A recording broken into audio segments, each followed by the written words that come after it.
Hello friends, welcome to Ponni vlogs New Zealand. இன்றைக்கி நம்ம kitchen cleaning and organisation vlog தாங்க பார்க்க போகிறோம். இன்றைக்கி பார்த்தீங்கன்னா நான் நியூசிலாந்தில் உள்ள கேமார்ட் அப்படின்ற ஷாப்புக்கு போயிட்டு கிச்சன் ஆர்கனைஸ் பண்ணுறதுக்கு தேவையான கொஞ்சம் திங்ஸ் எல்லாம் வாங்குறதுக்காக போயிருந்தேன். அங்கே போயிட்டு எதை வாங்குறதுனே தெரிலங்க. அவ்வளோ வெரைட்டி ஆஃப் ஐட்டம்ஸ் இருந்தது. எனக்கு பார்த்தீங்கன்னா மெயினாக அந்த 2 டயர் டர்ன் டேபிளும் அந்த 6 செக்ஷன் டிஸ்பென்சருமே கண்ணுக்கு பட்டது. அது ரொம்ப அழகாகவும் இருந்தது. சரி, அதை வாங்கிடலான்னு சொல்லிட்டு வாங்கிட்டு வந்துட்டேன். ஆல்ரெடி நம்ம ஸ்பைசஸ்லாம் போட்டு யூஸ் பண்ணிகிட்ருப்போம் இல்லையா, அதை எல்லாத்தையுமே கொஞ்சம் சேஞ்ச் பண்ணிவிட்டு அந்த பாட்டில்ஸ் எல்லாத்தையுமே வாஷ் பண்ணிட்டோன்னா நெக்ஸ்ட் டே நம்மளுக்கு க்ளீன் பண்ணுறதுக்கு ஈஸியாக இருக்கும். நான் என்ன பண்ணிட்டேன்னா அது எல்லாத்தையும் மாற்றி வச்சுட்டு அந்த பாட்டில்ஸ் எல்லாத்தையுமே டிஷ்வாஷரில் போட்டுட்டேன். புதுசாக வாங்கிட்டு வந்த டிஸ்பென்சரையுமே நல்லா கையால் சோப் போட்டு வாஷ் பண்ணி எடுத்துட்டேங்க.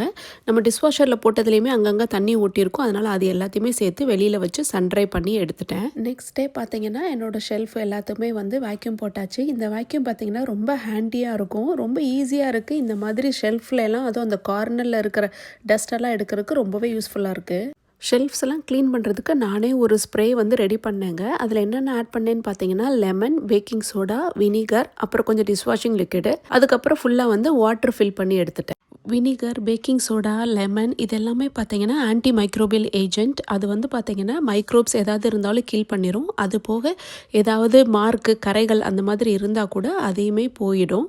இந்த ஸ்ப்ரேவை ரொம்ப நேச்சுரலாக அண்ட் ஈஸியாக வீட்டில் இருக்கக்கூடிய பொருட்களை வச்சே நம்ம ரெடி பண்ணிடலாம். நீங்களும் இதை ட்ரை பண்ணி பாருங்கள். நம்ம கடைகளில் வாங்குகிற க்ளீனிங் ஸ்ப்ரே கொஞ்சம் அதோட கெமிக்கல் எல்லாமே ஸ்ட்ராங்காக இருக்கும். இது பார்த்தீங்கன்னா ரொம்பவே ஷட்டிலாக இருக்கும். அதுக்கப்புறம் பார்த்தீங்கன்னா நான் எல்லா கபோர்ட்ஸுக்குமே ஷீட்டு போட்டு ரெடி பண்ணி வச்சுட்டேன். ஆயில் பாட்டில்லாம் க்ளீன் பண்ணுறதுக்கு நான் ஒரு வீடியோவில் தாங்க பார்த்தேன். நம்ம ரைஸ் பவுடர் இருக்கு இல்லையா, அதை ஸ்ப்ரே பண்ணி வச்சுட்டு கொஞ்சம் ஸ்க்ரப் பண்ணி எடுத்தோன்னா அந்த பிசுப்பெல்லாம் இருக்காது அப்படின்னு சொல்லியிருந்தாங்க. அதை தான் ட்ரை பண்ணிட்டு இருந்தேன். ரிலாக்ஸ் நான் ஏதோ சாப்பிட்றதுக்கு வச்சுட்டு இருக்கனாக்குன்னு என் பக்கத்தில் நின்றுட்டு இருந்தான். உண்மையிலேயே அது ரொம்பவே நல்லா ஒர்க் அவுட் ஆச்சுங்க. அவ்வளோ க்ளீனாக இருந்தது.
ஸ்பைசஸ் எல்லாமே ரெடி பண்ணி வச்சாச்சு. என்கிட்ட இந்த ஆர்டிஃபிஷியல் லீவ்ஸ் அண்ட் ஃப்ளவர்ஸ் ரொம்ப நாள் சும்மாவே இருந்தது. கிச்சன் கார்னருமே எம்டியாக இருந்ததா, சரி இதை பேஸ்ட் பண்ணோன்னா கொஞ்சம் ப்ளசண்ட்டாக இருக்கும் பார்க்குறதுக்கு அப்படின்னு பண்ணினேன். எப்படி இருக்குன்னு சொல்லிட்டு மறக்காமல் கமெண்ட்டில் சொல்லுங்கள். என்னோட மிகப்பெரிய ஸ்ட்ரெஸ் பஸ்டர் அப்படின்னு பார்த்தீங்கன்னா ஆர்கனைஸ் பண்ணுறதுங்க. எப்போவுமே பார்த்தீங்கன்னா என்னோட லீவ் டயத்தை இந்த மாதிரி ஷெல்ஃபை இங்கே உள்ளதை தூக்கி அங்கே மாற்றுவேன், அங்கே உள்ளதை தூக்கி இங்கே மாற்றுவேன். இப்படி ஏதாவது பண்ணிகிட்டே தான் இருப்பேன். அது போக பார்த்தீங்கன்னா ஆர்ட் ஒர்க்கில் எனக்கு கொஞ்சம் இன்ட்ரெஸ்ட் இருக்குது. அதனால் ஆர்ட் ஒர்க்குமே பண்ணுவேன்.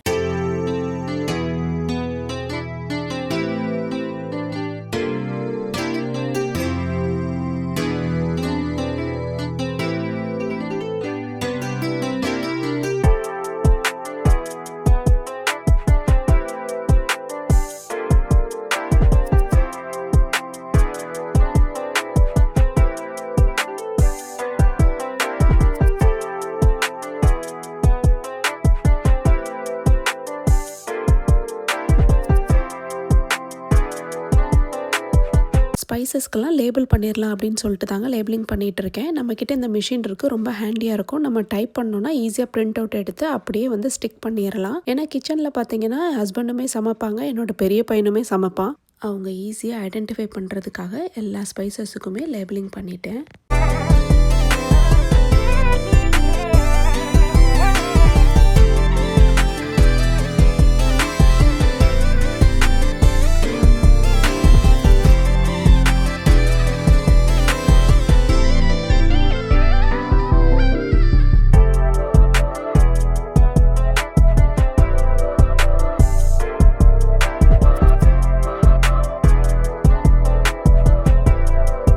எல்லா ஷெல்ஃபையுமே ஆர்கனைஸ் பண்ணி முடிச்சிட்டேங்க. இதுவுமே வந்துட்டு எவ்வளோ நாள் இப்படியே வச்சிருப்பேன்னு தெரியாது. அடுத்து ஏதாவது சேஞ்ச் ஓவர் பண்ணுவேன். ஏன்னா நம்ம சமைக்கும் போது தான் தெரியும் எது நம்மளுக்கு ஹேண்டியாக பக்கத்தில் இருக்கணும், எது நம்ம அடிக்கடி யூஸ் பண்ண மாட்டோம் அப்படிங்கிறது. அதுக்கு ஏற்ற மாதிரி அப்பப்போ நம்ம பிளேஸை வந்து மாற்றி வச்சுக்கலாங்க. லாஸ்ட்டாக பார்த்தீங்கன்னா நம்ம கவுண்டர் டாப்பில் கொஞ்சம் டெக்கரேட்டிவ் ஐட்டம்ஸ் இருந்தது, அதையுமே வச்சாச்சு. ஸோ வீடியோ எடுக்கும்போது நல்லா இருக்குமே அப்படின்னு சொல்லிட்டு.